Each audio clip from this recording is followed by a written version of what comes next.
Hello everybody, Andy here again.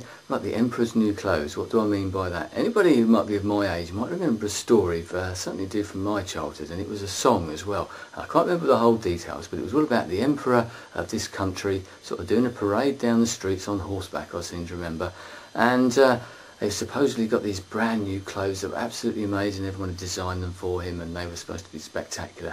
And he was going down the streets and he was absolutely naked. He didn't have any clothes on at all. And all the loyal subjects, as they did, because they didn't dare say anything else, were all sort of applauding, oh wow, isn't it great, isn't it wonderful? Except for one little child, and children do tend to tell the truth, especially when they're very young, don't they? They catch us out at times. And this little child said, but he hasn't got any clothes on, he's naked, he looks stupid. And everybody started laughing and on it went. The reason behind this, long-winded I know, I saw an article on the TV the other day about, and on the internet as well, about a Swedish music reviewer from a Swedish newspaper. And he'd written a review of the Rolling Stones concert, I believe it was in Gothenburg very recently, in August. And he dared to criticise the Rolling Stones. He dared to say that their live show wasn't actually very good. Aspects of it were fine, but there were other aspects of it that he thought weren't very good at all. And obviously a lot of people pay a lot of money to see Rolling Stones and other bands of that sort of era. Some of these bands cost hundreds of pounds, hundreds of dollars to go and see. That's a lot of money. And the whole thing about it was, Keith Richards got hold of this and he wanted to get an apology, and the guy said, well, I'm not apologising. But anyway, what I was getting on about, that there are certain people, there are certain music bands, artists, there are writers, there are films, right across the whole sort of spectrum of the arts and in other spheres of life as well. And there's this sort of unwritten rule that you don't criticise them. Now I don't like that sort of thing. Why should it be? Why should it be wrong to criticise the Rolling Stones? It's a personal opinion. If you don't like that you thought their show wasn't very good, why not say so? Okay, the argument is he got in for nothing, he's going to say that.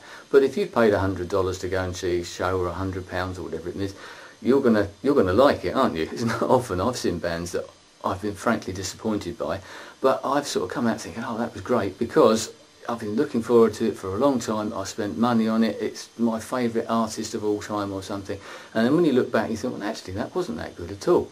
And there are a lot of other people like this. And why should you dare to criticise? Why should there be this sort of unwritten rule amongst people?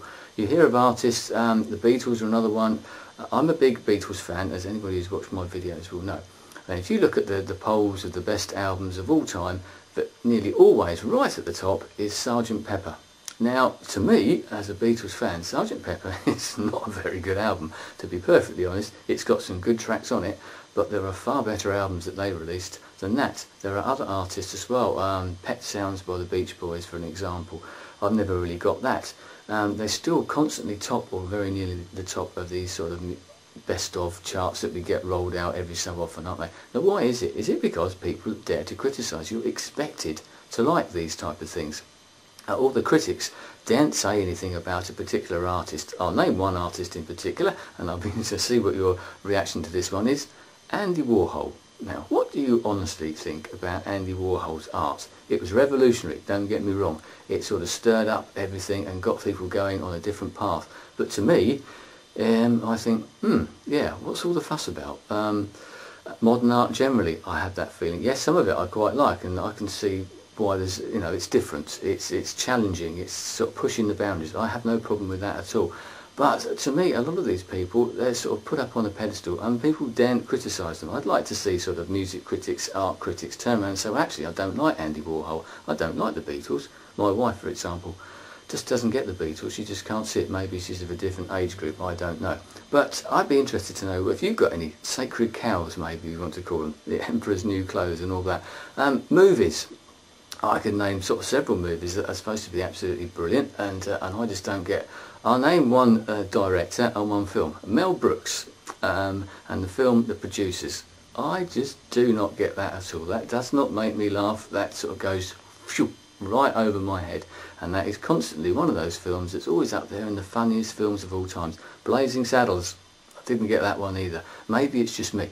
and this is all my personal opinion, but I'm interested to know if anybody else has got these sort of sacred cows, all these sort of things that are put on pedestals and voted into the best of films, books, whatever it might be, and you try to read the book, you try to watch the film, you try to listen to the music, you go out and buy the album, don't you? I've done it. You know, you see a recommendation of an album, you go out and buy Exile on Main Street, and you get it home and you play it and you think, yeah, it's all right. Sergeant Pepper. I actually got Sergeant Pepper not long ago. Obviously I knew the album, but I hadn't never actually bought it. Now I know why, because it's not their best album. Revolver, absolutely brilliant album, one of my favourite albums of all time. Magical Mystery Tour album, get that album, that's better than Sergeant Pepper, but that's that's my opinion. Anyway, I'd like to know what you think about this. Is it just me? Am I sort of getting on my high horse? But do you feel the same? And if you do, what are those people that you think, who everyone's supposed to like, who are up there on the pedestals in the top 10 lists of all time of books, films, music, whatever it might be, artworks, etc., and you just don't get it? I'll be very interested to know whether it is just me. I doubt it somehow, but you never know. Anyway, thanks for letting me rant about that. I'll speak to you again soon. Goodbye.